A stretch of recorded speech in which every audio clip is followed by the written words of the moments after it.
Welcome back to the Gooner Fanzine Arsenal Woman podcast. It's Freddie, Cardy and Daisy Goodhand here to talk you through another quiet week of Arsenal Woman with plenty of news and still plenty of topics to talk about. Daisy, firstly, you're off to Carrow Road tonight. We're going to talk more about the international fixtures next week, sort of after the conclusion. It does seem crazy that they're sort of clashing with the final of the Euros and everything, but Carrow Road sold out tonight, England v Ireland. I think the only shame is that Katie McCabe is suspended, but it's going to be a good game of football. Yeah, definitely. And that wasn't on purpose, by the way. That has always been there. Yeah, no, I'm super excited to go down tonight. Norwich, I've not done Carrow Road before, so always great, and obviously great to see some familiar faces. I did St James's Park when Meadow got the first goal, so there's plenty of Arsenal fans around when you go to these fixtures. Yeah, the Katie McCabe one as well. It's disappointing because I know there'll be a lot of people who will have probably pre-booked that match thinking that she was going to be playing. I know there's a lot of like fans who come from other places just to watch the Arsenal girls when they're in the international. But I think it's going to be a great game. And there's probably lots of other games as well, Arsenal players that we can talk about. But if we're just specifically talking about this, I'm optimistic that the Lionesses can do it, and I'm just excited to see how they're all getting on play wise. Yeah, it's funny, isn't it? Because I remember this time last year, sort of covering the Women's World Cup, and you look at the Netherlands, and we'd be going Palova, Miedema, Switzerland, Valti, and Marit, and now suddenly it's like with some of these injuries, and obviously players have moved on. It's sort of the teams that I cast my eye upon now are a little different. It's almost like I'll spend less time looking at the Netherlands now. There's no Arsenal involvement, and more time looking at a team like Spain, who, of course, this time last year didn't have any Arsenal players, so it all sort of moves around. But certainly England, with the exception of Lotte Wubben-Moy, who's out injured, and a few friendlies as well for those teams going off to the Olympics. So plenty to keep an eye on as the Olympics draw closer.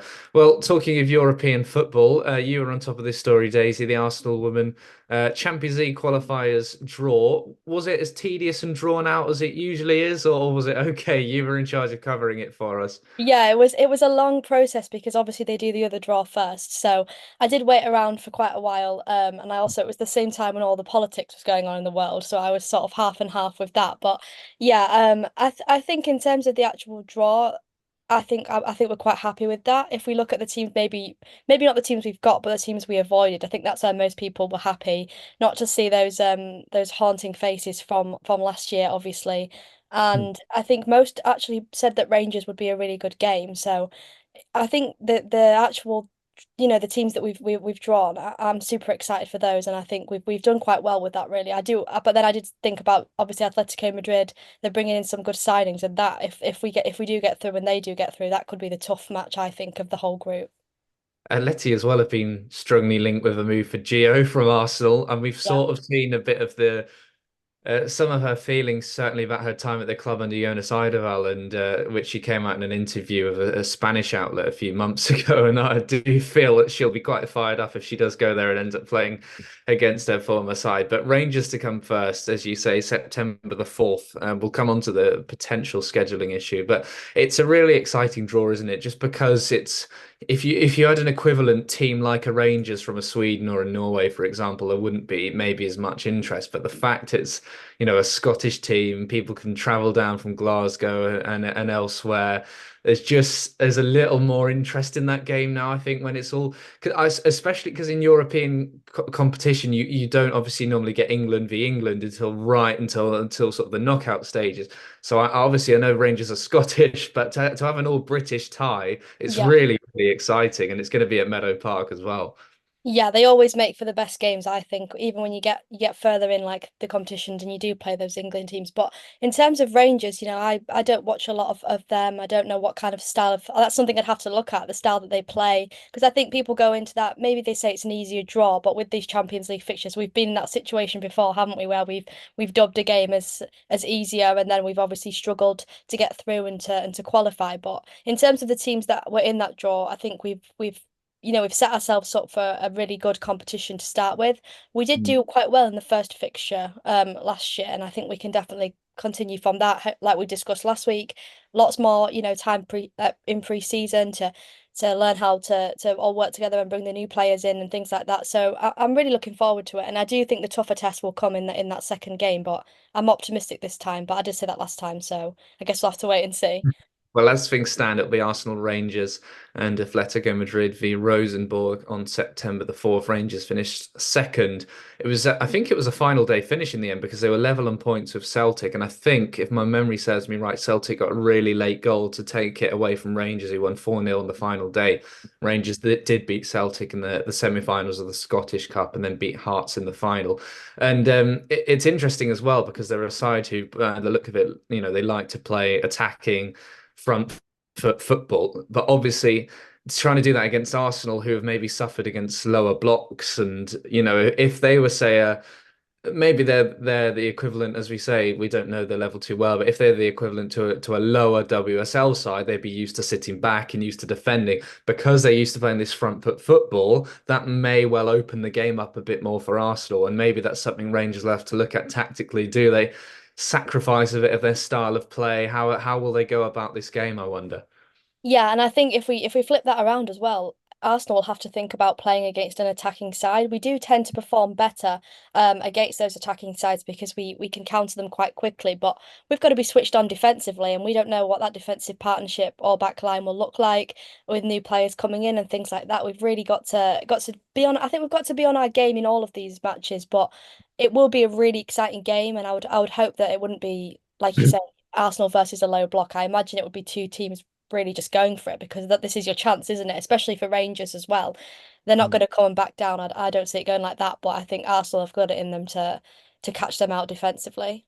Yeah, absolutely. Atletico Madrid as well. I mean, obviously they've got to play Rosenborg, but I think they finished third last year in Liga F, and they brought in some really good players sort of over the summer. So it's and then even after that, the likes of Manchester City, Wolfsburg will join the tournament. So it's as we know from last year, of course, we've touched on that lots already. How much more thought and attention Arsenal are giving to this mini tournament. They do, Daisy, have the big advantage of hosting it. It was quite quickly arranged between the four clubs that Boreham Wood would host it, something that Boreham Wood were keen on, and that is a big advantage for Arsenal, isn't it? Even just as much as not having to travel somewhere, being able to train and then just go down the road, especially when it's a couple of games in a short space of time, and that home crowd as well. I feel like every Boreham Wood game is going to feel a little more special now there's more at the Emirates. And this will be a really nice way to kick off the season from a fan's point of view. Yeah, definitely. And if you think about the last game of the season, obviously that we were lucky to be at as well, the fan atmosphere in that game was on another level, and I think that's only going to grow next season. Obviously, yes, we're going to play more games at the Emirates, and that's going to be fantastic as well. But there's like we said when we talked about moving to the Emirates, there's always that special place in our heart for Boreham Wood, and I think it's absolutely incredible that we get to play the Champions League qualifiers there. Obviously, last year we couldn't take obviously as many fans over being in a different country to where we are now, but I'm really excited for that, and I think the home advantage will definitely play into it. I think the fans will obviously come. I mean, imagine it'll be sold out again, like always from now on, with it being that smaller stadium. So I'm super excited, and hopefully I can get there and cheer the girls on, and I really think that home advantage will just get us through. Well, as the mini tournament should happen, it should be two games on the same day, which would make ticketing, I suppose, interesting. That maybe the ground will be cleared out for one game and then fans brought back in for the next one. And I'm hoping, as journalists, if Arsenal are on first, we get to stay on and maybe watch the next game. I know that was the case last year in Linköping, but obviously that was a bigger stadium and maybe not as many fans. So it'll just be interesting to see how that happens. I'm sure there'll be plenty coming down from Glasgow, as we touched on already. Um, Despite Boreham Wood saying back in May that they were very keen to host these games, the National League South fixtures came out earlier this week, and they're scheduled to be playing Worthing on the exact same day, Wednesday, the 4th of September, which did raise a few eyebrows. And of course, this will have to be resolved in one way or another. I know the National League aren't always the speediest at sort of sorting these kind of problems. But it does seem weird, when these fixtures come out and clubs like Boreham Wood, especially who are ground sharing. Obviously, they don't know the WSL fixtures yet, but I imagine they'd be close to sort of being finalised. I don't really know, obviously now one of those games is going to have to be moved, which will obviously inconvenience some fans in some ways, even though we're a few months out. It just seems weird that Boreham Wood didn't say to the league, look, if even if the league came to them and said we've got Worthing on this day, why they didn't just say, could this be then the following week, could we reverse it? It just seems really strange that they seem really keen to have this game on, and then yet the fixtures have come out and they've got a home game on the same day. Yeah, very strange indeed. But I'm thinking, correct me if I'm wrong, but have Arsenal come out and announced that it will be at Boreham Wood, or was that confirmed by another club? I can't remember. It was confirmed firstly by Rosenborg, and then Arsenal confirmed it, and they've said Meadow Park. They said it this day, and the days can be changed. What UEFA have said is that both the semi-finals and final need to be done by the 7th of September. Yeah, Pardon me, which is the Saturday, I think it is, does, and Sunday. yeah. Does that Yeah. potentially maybe lead us to believe that it will be the Champions League that might be rearranged? But it is a really strange one, isn't it? I Mhm. especially with the fixtures only just coming out. I mean, that's not something that, that's probably something that they've known for a while when that fixture was going to be. They've probably been through that fixture list a million Yeah. times before it came out. So it is very peculiar that they still released it in that way. Um, it will be a tough one to see which way they kind of go and what the reaction is to that. I can imagine if they reschedule that Champions League qualifier, there'll be a few people, who might Yeah. be like, that's not very, supportive of Arsenal and wanting them to come and being so eager. It doesn't really fit with that narrative if you then decide to change it just because you've got another fixture on that day and you've not really planned it well. So I know they came out and they were quite like eager to host, and that was great, and we were all behind it. But this kind of goes against that a little bit. So hopefully things can be resolved quickly, and we can figure that out. But I'm still super excited for it, and it's going to be great. My educated guess is that the two Champions League qualifiers, including one that's pretty much a guaranteed sellout, that Boreham Wood would be silly to move that. And I do think the National League South game, and Boreham Wood are not certainly not one of the better supported clubs as well at that level of football. It's obviously a tough one to bring fans in, obviously, in this area of sort of South Hertfordshire, I guess North London. They get a lot of sort of Arsenal Spurs fans who sort of see them as their non-league team, and they will not bring in anywhere near as many fans for a midweek game against Worthing. And I'd imagine that they'll be looking to say to the league, can we get our game moved because we've got two games on here? UEFA rules are going to be a fair bit more strict than National League rules. And but even if the Boreham Wood game is moved to the day before, there's still what was rightly pointed out on social media is that both teams are allowed to, sorry, to train on the pitch the day before, and this can only be sort of cancelled if they say the pitch is this is going to worsen the pitch's condition for the day after. And I guess this argument could come into place if Boreham Wood were to play that evening. And then potentially teams, all four of them, I know Arsenal would need to train on that pitch, but the other three are within their rights to request training on the pitch. Arsenal, of course, could say to them, "You can come and train at London Colney," which is where they will train for the majority of that week. And I don't think clubs would be too insistent on going to play at Boreham Wood, but it is just one of those UEFA technicalities that could throw a bit of a spanner in the works. So as we say, I'm sure it'll get resolved, but it's just a bit of a frustrating situation because as things stand, we have three games scheduled on one day in a midweek, and one of them that really could have been easily avoided, especially with the Champions League fixtures coming out the week before. But we'll keep an eye on the story. Like I say, what I would say to fans is, make your plans for this week. The games have got to be played within this space of time. The final of the mini tournament will certainly stay where it is, but it's a little bit of a strange situation. I think that's as much as we can say because this game should just never have been scheduled on the same day. Yeah, very true. Moving on then. As I say, we'll keep an eye on that and we'll bring you the latest if one of those games gets moved. But I had a little exclusive interview. It was recorded actually a good few weeks ago, but then typical me, go off on holiday and put it to bed for a couple of weeks. So I've been able to finally publish it this week. But with former Arsenal Academy defender Sienna Hurrell, who was, in her words, sort of the first player to have this ACL injury. I know Danielle Carter had it a few years ago, but she was the first of this crop of players. When you look at Williamson, Miedema, Vivianne Miedema, and then so forth. with Marquise, Goldie, and Palova, just an incredible amount of players who've gone through this ACL. But Sienna did hers the day before her 14th birthday. And the interesting thing with hers is it was not actually picked up by a physio. They took a couple, 2 or 3 weeks. They went over and had it privately checked. And that was when they found out.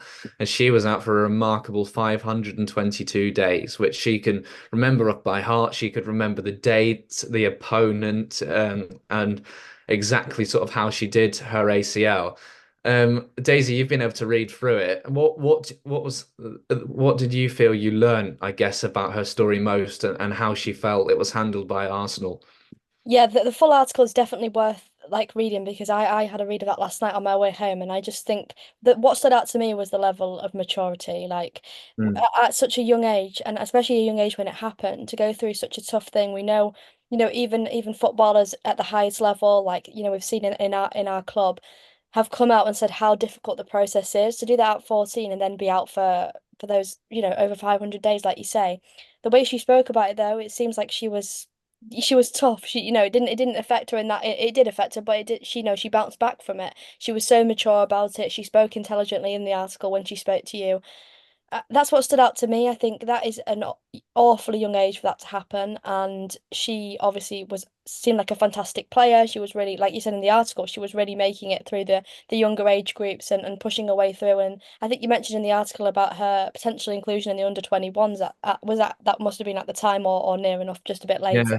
Well, she ended last season in the under 21s, Yeah. and she was before that ACL. She was called up to England camps. I mean, she told me at one point in her career she had trials at Brighton, moved on to Chelsea, had a couple of trials at Arsenal. She had one trial at Chelsea where 400 girls were there, and they offered two spots, and she was one of them. If so, that's the sort of level we're talking, and it's almost this is obviously before we've had the real boom in women's football as well. This was a good few years ago, and there are Yeah. 400 girls and one or two being picked, and this is the level she was. And obviously, she's been able to recover and play at a good enough level where even if she was maybe sitting on the bench a bit for Arsenal's under 21s last season, she's got this move to America. And obviously, the hard thing for her was she had this American, dream in a sense. I know it's always cheesy, but I'll always slip that cliche into the article in this case.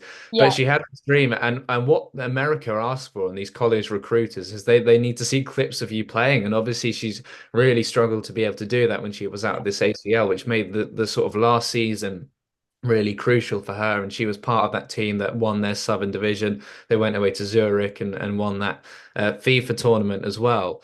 But full of praise for the club, wasn't she? And I said almost the only difference between the facilities she was offered and the likes of Miedema and Mead when they'd have done their ACLs was the fact that they're in full time. She had the same access really to resources. She was treated by physios who have actually now worked their own way up through the academy and are now working in the first team. And I think as well, the club almost learned from her ACL, and have been able to take that learning into the likes of Williamson, Veenreuter, and more recently Victoria Pelova. And she and her family were quite openly saying Arsenal hadn't had that experience of treating an ACL before.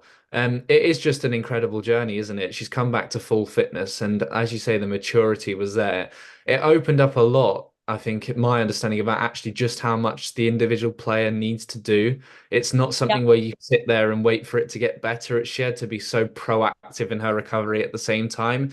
And I think for a lot of these players going through the ACLs, this is the side of the journey that we don't see, the hard hours in the gym. I think we always hear about it, but to just have it put into context about just how hard she had to work, there's a lot of mental willpower needed.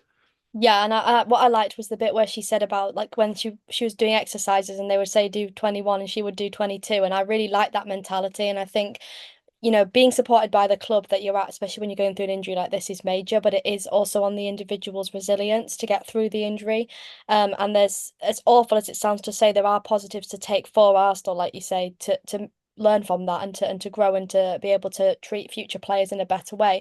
I also liked the bit where I also read the bit where she talked about the US, and obviously there, when you go over there as a young player, and how the system is slightly, I think she referred to it slightly like better, didn't she, in a way, like the way that things work over there with money wise and facilities and things like that. So I'm still interested like learn more about that as well, and how obviously we're going to improve in this country to be able to reach those standards that the US have set, and maybe players like obviously we know so many of our players, Lotte Wibben, Russo, Emily Fox, all were over in college playing football and in the US, and I wonder if that will change going forward as well in terms of maybe we'll get better in this country, so there won't be this necessity to go to the US specifically, and it can only be sort of a choice based on whether you'd like to go rather than if you have to go, if that makes sense.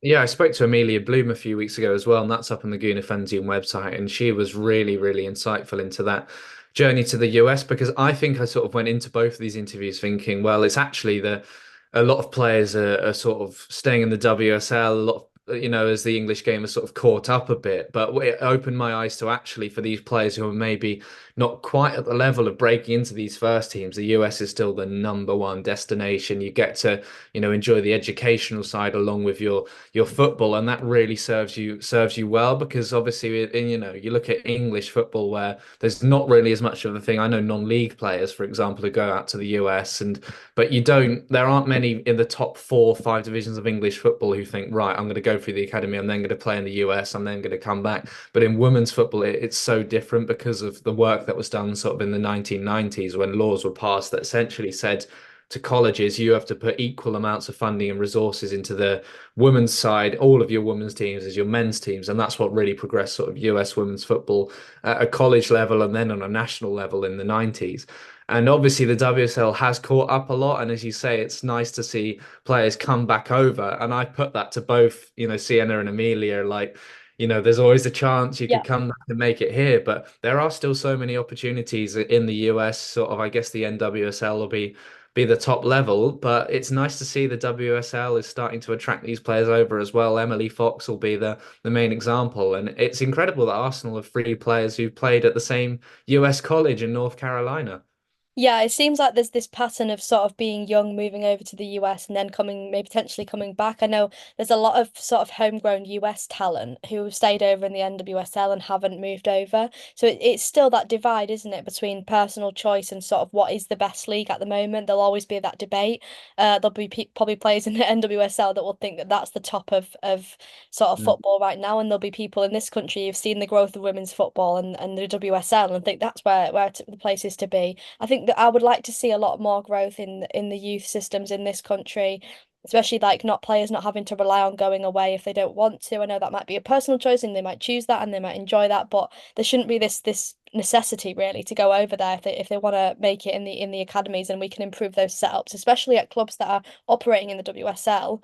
Even in the second tier, we've seen a lot. We won't get into that, but we've seen a lot of that recently. Academies closing down in this country and things like that. So that's a big thing as well. But there's still, a fantastic system over in the US, and hopefully, yeah, we get some of those players back in the future, and yeah, we they can play for Arsenal. That would be the dream. Yeah, that's I honestly remember the name, a couple of these, Yeah, really talented players, and you watch them and hear about their stories, and it makes you realize as well the players who have come through just what a level they're on. The yeah, Layla Alberts, Michelle Agimangs, when some of the players who haven't quite made it, and it just shows just how high the quality is for Arsenal's academy. And both Sienna and Amelie were just saying, both of them used the word privilege when they were talking about playing with some of the players who have come through. And you touched on the NWSL v WSL debate. Arsenal v Washington Spirit sounds like a bit of a yeah. winner's take all at the moment. I think Chelsea are playing them as well, so that's gonna really that debate's gonna rear its head, which is going to be really exciting.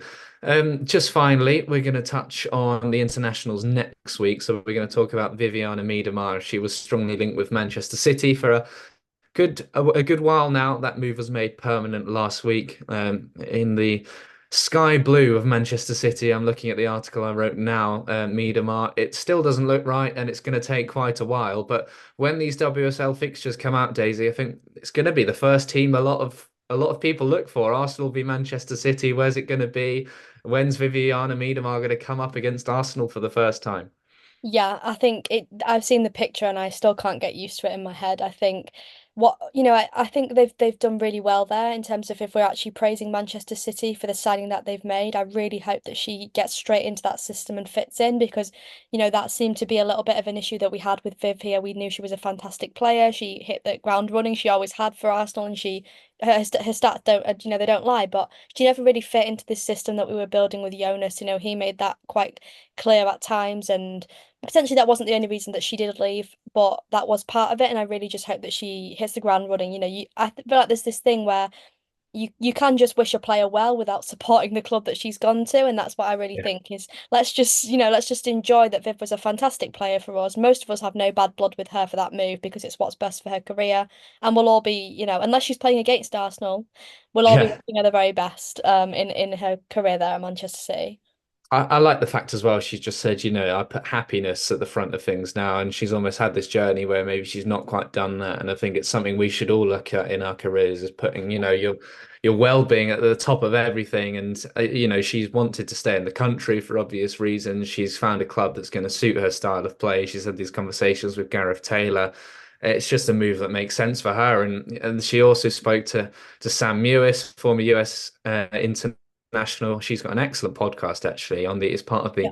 the Men in Blazers network. I think they interviewed you in a side of it, but she's sort of branched out, done her own podcast, and she spoke to Viv last week as well. She said at that time she was close to revealing a new club, and she revealed that she was nearly, set to leave Arsenal in winter. Whether that was to Manchester City as well, we don't know because there were no real reports about that. But that shows just how perhaps unhappy she was at Arsenal for quite a while now. She was ready to make that move, and for all of the talk maybe at the end of the season about why and how she was leaving.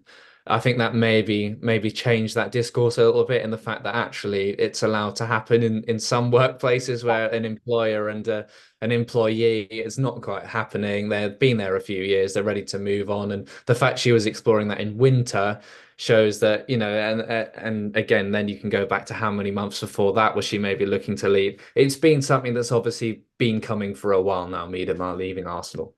Yeah, I think that changes the narrative slightly, doesn't it? And I mean, there'll always be people who will sort of make things up and in a way and sort of decide the story for themselves. But I think it does clear up the fact that maybe this was a little bit more mutual than we thought. Maybe we both parties did actually think this was, for the best. I know there was a lot of talk when she left that potentially Arsenal had not offered her the contract and she potentially wanted that.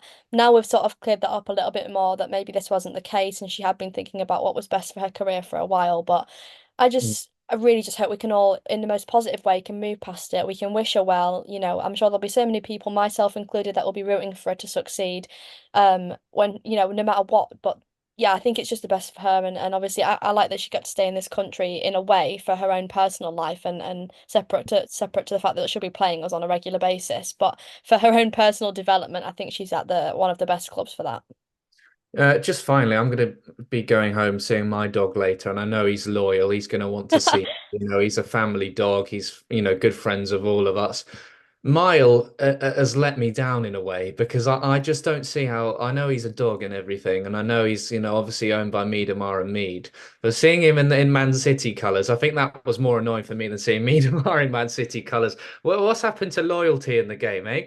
I'm absolutely gutted, and I saw that thing about Beth Mead. If she ever signs a contract extension, needs to get him in an Arsenal shirt to prove the point, or him signing a contract. I was like, I am here for that. I mean, He's going to be going back and forward. He's going to be paying £200 for a train to Manchester every other day. Yeah. yeah, that's what I mean. And he's obviously, made his decision for now, but I think they've fooled him there. They've got him there, and they've told him, you've got to do this announcement. And I think let's be honest, he's still Arsenal, isn't he? He always has been.